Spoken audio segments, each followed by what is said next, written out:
നമ്മൾ എപ്പോഴും നമ്മളെ ക്വാളിറ്റി എങ്ങനെയാ മെഷർ ചെയ്യാ? നമ്മളെ ബാക്കിയുള്ളവർ അപ്രീഷിയേറ്റ് ചെയ്യുന്നുണ്ടോ ഇല്ലെന്ന് നോക്കിയിട്ട് മാത്രമാണ് എന്ത് ചെയ്യുക നമ്മളെ ക്വാളിറ്റീസ് നമ്മൾ തന്നെ എന്ത് ചെയ്യുക, അതിന് നമ്മൾ തന്നെ ഇമ്പോർട്ടൻസ് കൊടുക്കുക. ഫോർ എക്സാമ്പിൾ, ഞാൻ കൈൻഡ് ആണ്, പക്ഷെ ഈ ലോകത്ത് കൈൻഡ് ആയിട്ടുള്ള ഭൂരിഭാഗം ആൾക്കാർ വിചാരിക്കുന്നത് അറിയോ, കൈൻഡ് ആവുന്നത് വീക്ക്നെസ് ആണെന്ന്. നിങ്ങൾക്ക് അങ്ങനെ ഉണ്ടോ? തോന്നിയിട്ടുണ്ടോ കൈൻഡ് ആവുന്നത് വീക്ക്നെസ് ആണെന്ന്? തോന്നിയവരുണ്ടോ? ഉണ്ടാവോ? പല ആൾക്കാരും വിചാരിക്കുന്നത് ഹോണസ്റ്റ് ആവുന്നത് വീക്ക്നെസ് ആണെന്നാണ്, സോഫ്റ്റ് ആവുന്നത് വീക്ക്നെസ് ആണെന്നാണ്.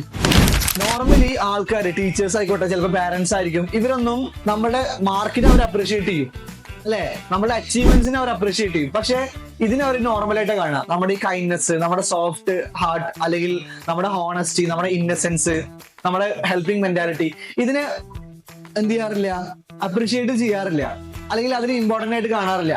പക്ഷേ നിങ്ങൾക്ക് സക്സസ്ഫുൾ ആയിട്ട് അതിൽ സംതൃപ്തിയോടെയുള്ള സക്സസ് വേണമെന്നുണ്ടെങ്കിൽ നിങ്ങളുടെ ഈ ക്വാളിറ്റീസ് കീപ്പ് ചെയ്തുകൊണ്ട് എന്ത് ചെയ്യണം, നിങ്ങൾ സക്സസ്ഫുൾ ആവണം.